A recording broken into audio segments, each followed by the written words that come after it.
Are there days when you have the feeling that the humanness has gone out of the business of healthcare? That you are unappreciated and unfulfilled? Excess baggage on the great gurney of life? Do you sometimes think people expect too much of you and don't give enough in return? Is it possible that during those times you are spending too much time looking backward, losing sight of the broad vistas of new horizons ahead that greet you with each new day?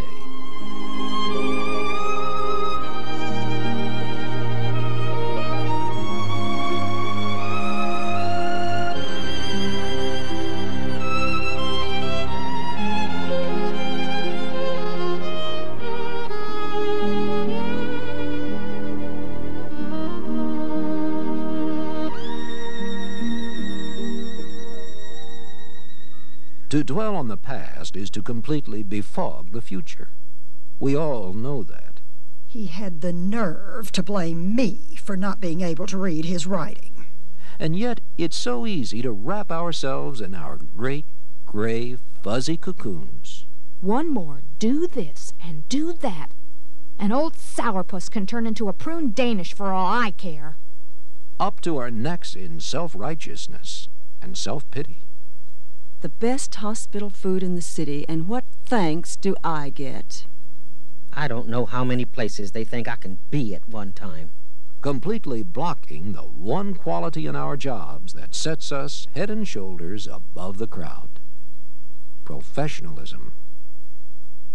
I am a professional. I know my job and I work hard at it.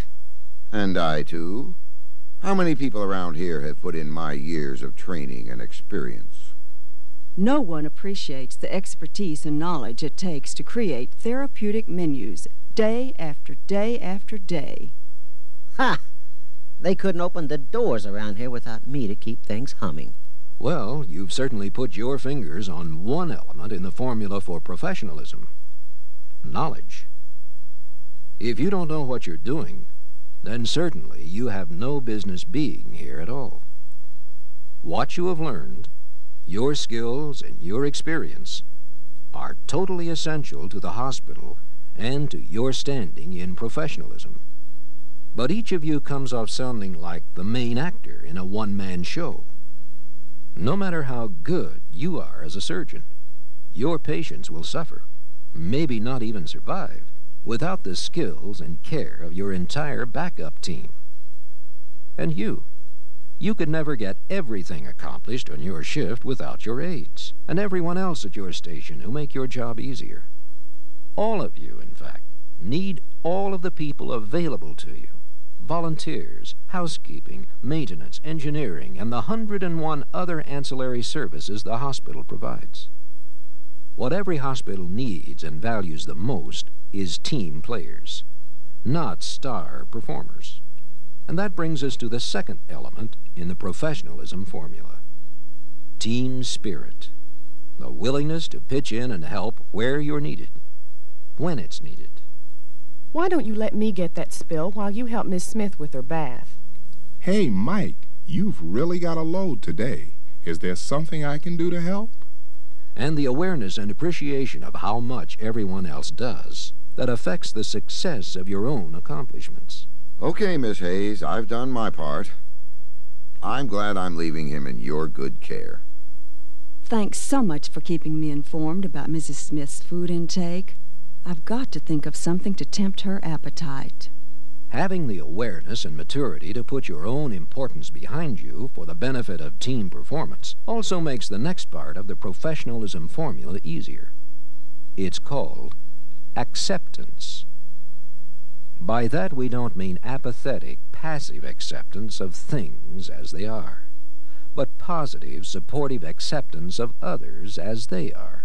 No deals, no bargains, no ifs, ands, or buts. If you'll stop complaining, I'll try to help you. If you weren't so darn stubborn.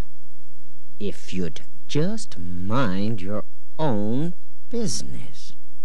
If you'd quit being so grouchy and unreasonable. Listen to yourselves. If. People are people wherever you find them, even in the hospital. Patients are going to complain. I'm never able to get any help around here when I need it. Those you work with are occasionally going to be grouchy, or stubborn, or unreasonable. Your carpenters and painters are a messy bunch of bums, and I get the blame for their carelessness. We're none of us ever going to be gods. We're going to continue to be common, everyday, mixed-up human beings.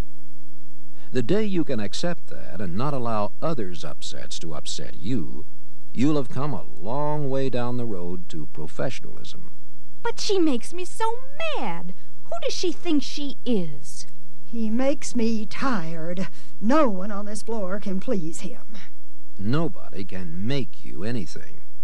You allow yourself to get mad or tired or whatever. You make yourself miserable. So what's been accomplished? Not much on your job, probably. Because if you're mad and frustrated, it's going to come through. And a lot of innocent people pay the price. What's the matter with her? Didn't even say hello. Hey, don't snap at me. I haven't done anything to you. Acceptance also involves a great deal of humility, and that gets in the way of a lot of false pride. Deep down inside, a lot of us know we're not as great as we'd like folks to think, but we darn sure don't want them to find out. So we put up our smoke screens of importance, sometimes at serious cost to our professionalism. The doctor, who inflates his ego at the expense of the nursing staff. I've done a superb job of surgery. There'd better not be any slip-ups in here. The nurse, who impresses by intimidation. I've told you 3 times I don't know when X-ray will call for you. The dietitian, who entertains no suggestions about a patient's diet. You handle her aches and pains. I'll take care of her stomach.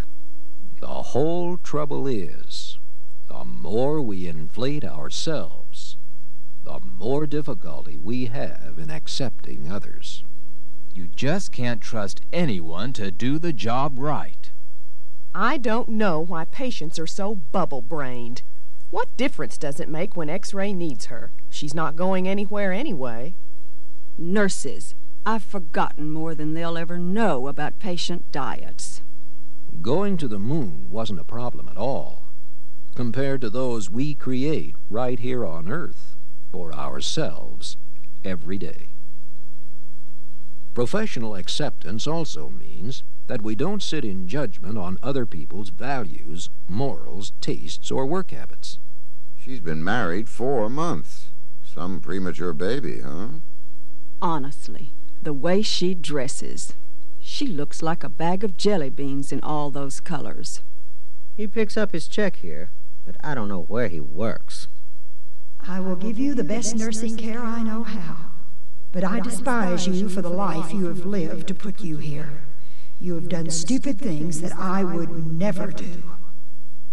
We are all bound on a common voyage, to do the best we can do, to be the best we can be.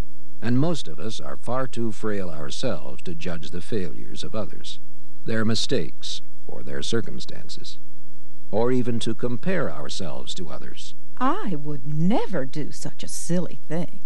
If I were you... People are not you. They are themselves. Of course, professionalism might not be under such scrutiny if we were all stamped out with the same cookie cutter. Everyone would look alike, think alike, dress alike, be mad at the same time, glad at the same time, and bored all of the time. It's those wonderful differences in people that create the spice in life, offer the challenges that make us work to grow and improve, instead of dying on our feet. And so our professionalism formula takes shape. We know it is knowledge, plus team spirit, plus acceptance. Now we add love, that slippery, tricky subject that people seem to shy all around. Are you kidding? If I told old Baxter I loved her, she'd call the cops. That's what we mean about a tricky subject. We're talking here about warmth and caring for your fellow man, a mental reaching out to someone else. Too many of us find the harsh, critical attitudes easy. Can't you move that polisher a little faster? But we choke on the kind, supportive, appreciative ones. Your floors always shine so. It makes me proud to walk down the hall. Somehow, from our own little ego spaces, we feel bigger by putting someone else down. I could have made chief resident, too, if my old man was on the board. That's a good suggestion, but I've already thought of it. Are you crazy? Nobody does it that way. Granted, it isn't easy to love people. To be perfectly honest, lots of them are just plain unlovable. But the sad fact is, those are the very ones who need it the most. Our patients, for example, especially those who take up our time with complaining. Doesn't anyone around here care about time? I've been waiting an hour. It's so much easier to be brusque and businesslike, to pretend interest when you're mentally backing out the door, when just the simple expression of touching or putting a hand on a shoulder changes talking at to talking to.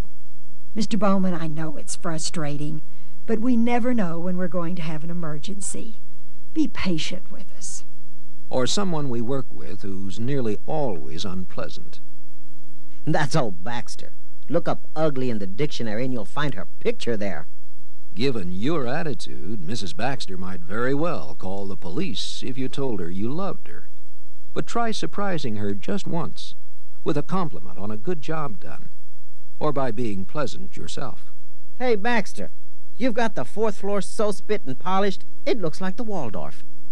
Love, kindness, consideration, whatever you prefer to call it, is good-heartedness, and it can clear up an amazing number of small misunderstandings, or even the larger jaw-setting disagreements. It's the lack of it that blocks professionalism and obliterates any possibility of improving situations. That famous line, "Love means never having to say you're sorry," has probably set professionalism back 100 years. Not to mention what it's done to the divorce rate in the country. But it surely is a comfort to all those of us who are too stiff-necked to apologize, or steeped in self-pity, or mad as hops at somebody or something. But it's all so hard to do. I can't handle things when I'm angry. It's easy for you to tell me to love all these people. You don't have to deal with them every day. So what's the answer? It lies, of course, in the final element in our professionalism formula. Self-discipline. This is the catalyst and the motivator. We have talked about professionalism beginning with knowledge and experience. But it isn't what you know, so much as what you do about it that counts. Discipline will motivate you to work to the best of your ability. And in the hospital, that's what's so important. Our jobs are so intertwined and so interdependent. We know that professionalism involves team spirit, that everybody pulls together for one common cause, the good of the patient. It's hard for a lot of us because we enjoy taking all the credit, or we don't like to take criticism or suggestions. That's where discipline comes to the rescue. It says slow down. Appreciate what all those other people do to enhance your job. And it tells you to show that appreciation by lending a hand yourself when it's needed, regardless of your status or position. Acceptance and love, those really require all the discipline most of us can muster. In fact, you can get all bent out of shape just thinking about those two. How can you love unlovable people? How can you accept values, morals, habits that you don't approve of? You can discipline yourself, one day at a time, until you suddenly find you can deal with it. You can handle it. Knowledge, plus team spirit, plus acceptance, plus love, all tied together with self-discipline. That's professionalism in its truest sense. And it's as essential to the hospital as oxygen is to the air. No, it isn't easy. You won't rise to the top like cream. You're going to have to claw your way up, and know you're going to slip back every now and then. But it can be done. It must be done. You can start now by making your peace with the past, so you can walk away free. If you're harboring old angers, judgments, criticisms, grudges, get rid of them. Today is at hand, my friends. Not yesterday with its mistakes, frustrations, and resentments. Not tomorrow with its harrowing unknowns. But today, pick up on those new horizons that await you, and make it a good day.